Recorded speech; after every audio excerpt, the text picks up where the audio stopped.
the key weaknesses when it comes to Venezuela's military prowess. And now I have Andrew KP Leung, independent China strategist. Location is, he's joining me live from Hong Kong, China.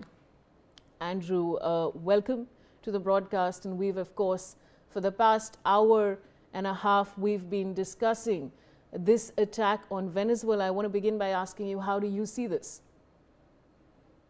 Well, Trump started this as encirclement and blockade of Venezuela on the pretext of drugs trafficking by Venezuela.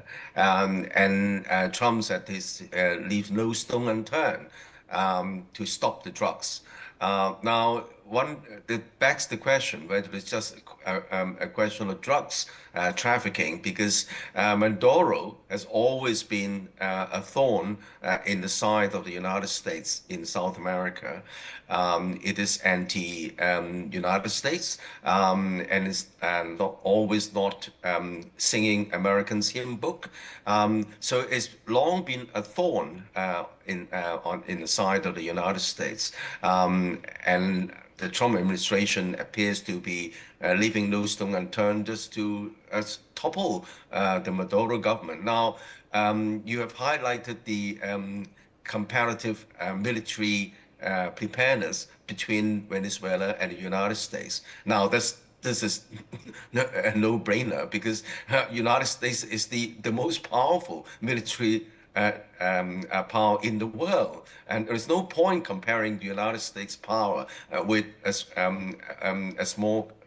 smallish countries like Venezuela. Of course, the United States has overwhelming military power, but it's not a question of overwhelming military power. First of all, of course, the United States, after all, prides itself as the leader of the world, of the entire world, and then leadership does not depend only on coercion, on bullying others. So I think that the United States is sacrificing its legitimacy in trying to appear to be leading the world order.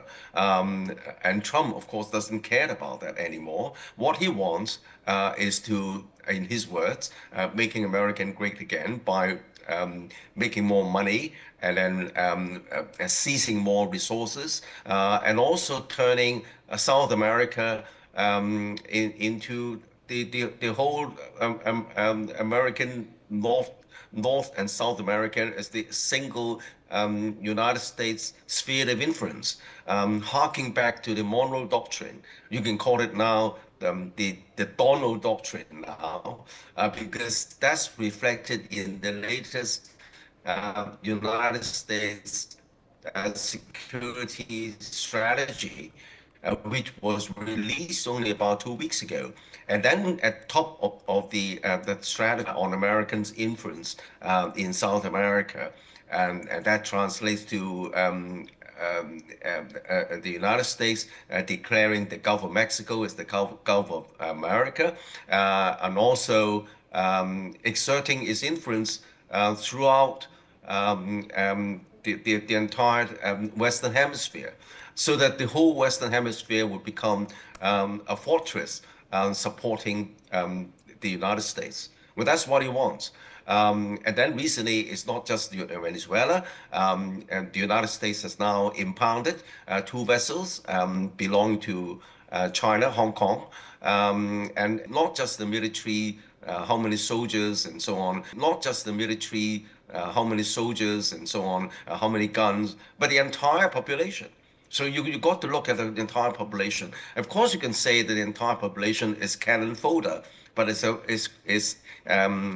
remains to be seen whether Trump is going to mount a full-scale invasion, sort of massacring the entire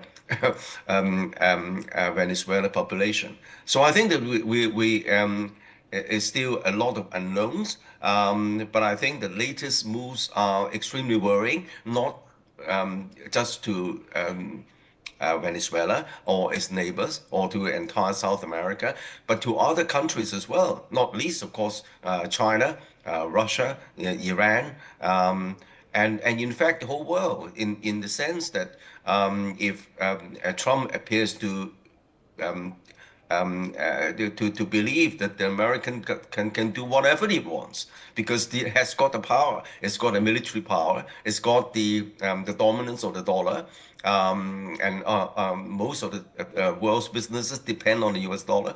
So Trump is now maximizing Americans' advantage on all fronts, military, financial, economic, to get what he wants, and to hell with the world order. So no point talking about the world order, no point talking about the United Nations, because United Nations is powerless. Of course, Trump doesn't believe in that. No point preaching the Bible to someone like Trump. And I think that China knows it, but China doesn't want to have a war, nor does the United States want a hot war. Because it's one thing dealing with the countries like Venezuela, it's another dealing with the countries like China or Russia. Both are nuclear armed, and also with long range hypersonic missiles can reach the United States. So I think that Trump is just trying to push the envelope as far as possible on all fronts, regardless of international rules. All right, Andrew, there are two parts to my question now. I want to ask you, how is China viewing the strikes? What is the local media saying? And the second part of my question is there a possibility of China or Russia intervening? What do you think? Well, first one, of course, there was a reporting in China and in fact the Asia, because after all, this kind of invasion or blockade could spiral into something more regional, if not, engulfing the rest of the world. So there is a lot of reporting worldwide. But I think that the most of the Chinese people, of course, they are increasingly incensed with what Trump is doing. Even though after the meeting between President Trump and President Xi in South Korea, both leaders agreed to meet, and President Trump has secured a visit to Beijing in April.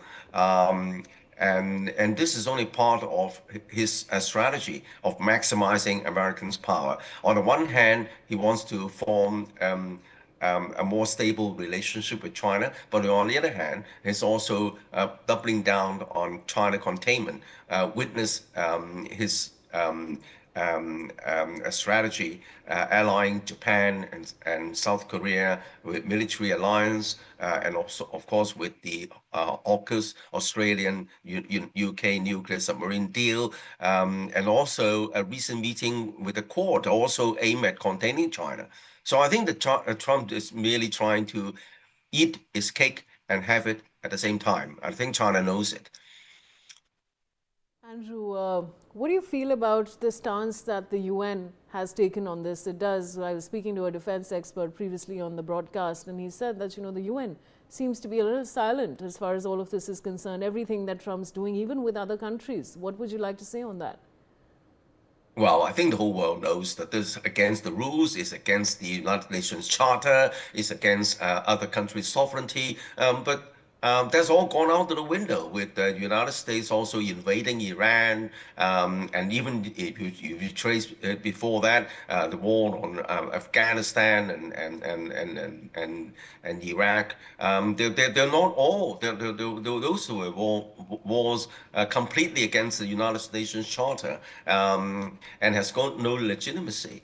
But the United States being the world's largest country and the most powerful military, and Trump just wants to think the things that he can just do whatever he likes.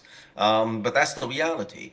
Now there's the question how to China is reacting to it. China is about the only country that has the wherewithal to withstand this kind of coercion, because China has now found a very powerful countermeasure in terms of rare earths, because the rare earths, even though supply that can be found elsewhere, as in Australia or even in Ukraine, but then it's the processing. And China controls over about 80% of the world's processing of these rare earths, which find their use in all sorts of essential products, including mobile phones and also military equipment, including the most advanced F-35 fighters. And then in some rare some single elements like gallium, which China is accounts for something like 95% of the supply of the processing.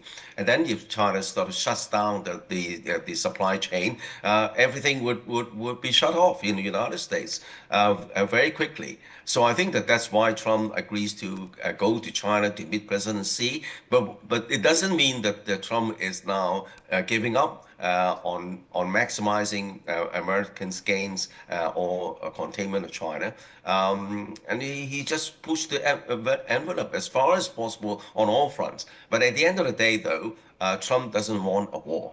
And not least a hot war with big countries like China and Russia, because they're both nuclear armed. But I think for a medium-sized country like Venezuela, especially in American's backyard, he's now trying to push the envelope as far as possible.